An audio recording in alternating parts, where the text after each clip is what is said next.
Thank you for joining Wars of the Roses.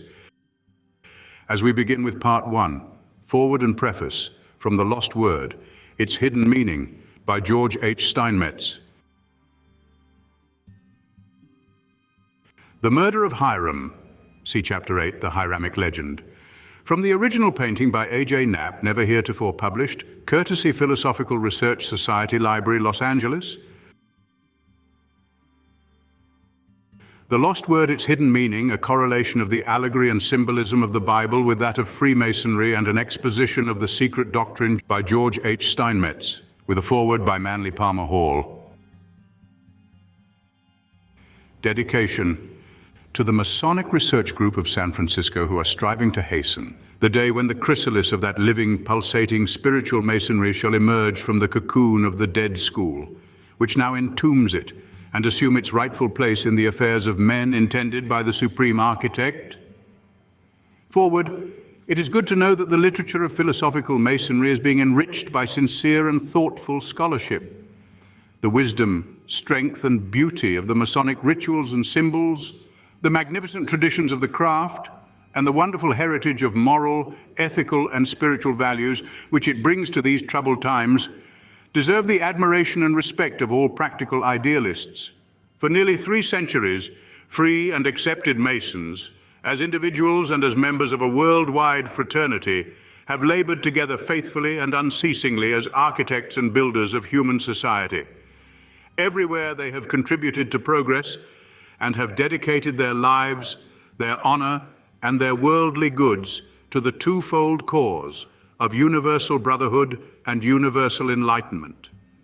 The heroes and martyrs of Masonry have builded well and have bestowed upon their successors a master plan and the tools and instruments for its accomplishment. Through the rituals and lectures of the degrees of the Scottish Rite, the modern Mason comes to know and to appreciate the great teachers of the past, the noble philosophers, the inspired seers, and the illuminated mystics, whose lives and teachings have contributed so largely to the essential progress of mankind.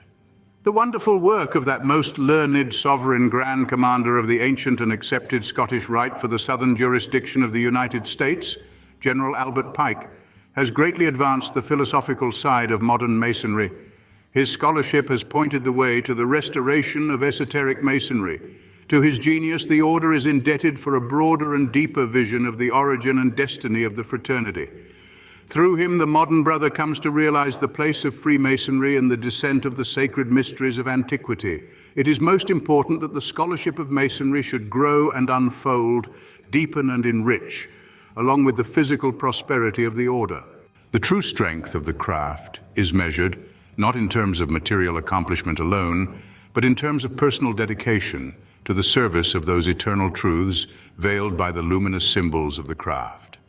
To deny the spirit of Masonry, to ignore its philosophical footings, or to reject its esoteric doctrine would be to deprive the craft of its greater glory. Masons today should support and sustain in every way those brothers who are inspired to seek the light and the word.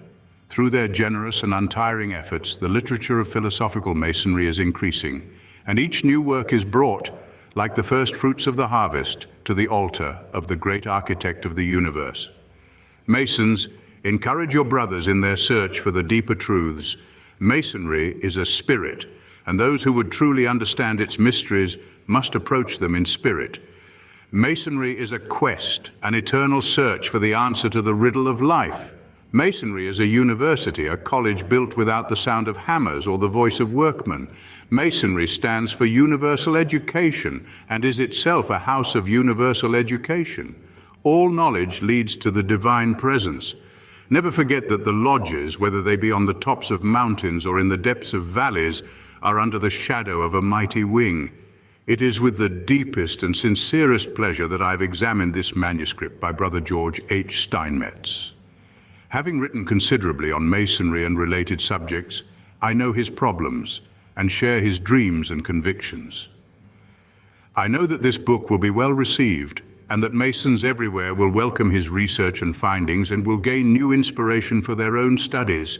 His words are timely, but even more valuable is the spirit of true Masonry which shines through and consecrates his endeavors. Manly P. Hall. Preface. This eternal teaching of yoga spake I unto Vivaswat, whom men call the Sun, the Lord of Light. And he in turn communicated it to Manu, the reigning spirit. And he in turn transmitted it to Ikshwaku, the founder of the solar dynasty. And from him it was passed on from higher to lower degree until it was known to the royal sages. But know, O Prince, that as the years have passed by, this noble teaching hath decayed, and its light hath grown dim. Almost lost hath become its inner spirit, and men know naught but its letter. Such is ever the fate of truth among the race of men. How truly this describes the origin and present state of Freemasonry is only too well recognized by those who love Masonry more for her great hidden truths than for her ritual and ethical teaching. This book has been written in the hope of clearing away some of the rubbish of the temple, that the seeking craftsman may discover those precious jewels which there lie buried. The primary purpose is to delve into the secret doctrine in Freemasonry, to seek out and examine those deeper aspects which are of interest to the serious student of Masonic philosophy who is earnestly searching for more light. With such a purpose paramount, this work is offered as a continuation of Freemasonry, its hidden meaning. The concept of Freemasonry therein promulgated will not, therefore, be repeated on the assumption that those who read herein are already familiar with that thesis. Rather, we shall proceed to take another regular step forward toward the east of Masonic enlightenment. It is my sincere wish that you who read may do so with pleasure and profit to yourselves and honor to the fraternity, the glory and beauty of whose philosophy can at best but be feebly grasped by the finite mind. GHS. Acknowledgments. Our deep appreciation is expressed to our good friend and mentor Manly Palmer Hall for his carte blanche permission to quote as desired from his published works. The use of certain illustrations, which are individually credited, taken from the fine collection of the Philosophical Research Society Library of Los Angeles, his helpful suggestions and counsel, and especially for his contribution of the Foreword. Our indebtedness is acknowledged to the splendid research library of the San Francisco Bodies No. 1, Ancient and Accepted Scottish Rite of Freemasonry, where much of our research was done. We would indeed be remiss were we to fail to mention the cooperation of our illustrator, Brother Joseph Krieger, for his sympathetic understanding of exactly what was desired and his excellent execution of design. In a work of this nature, the necessity is present to quote from many sources. We are grateful to the several publishing houses who so kindly granted their permission to quote from the volumes listed in the bibliography. GHS. Thank you for watching, and please don't forget to share, like, subscribe, and comment, and if you can, please consider donating to Wars of the Roses. Links to PayPal and Patreon are in the description. Thank you so very much.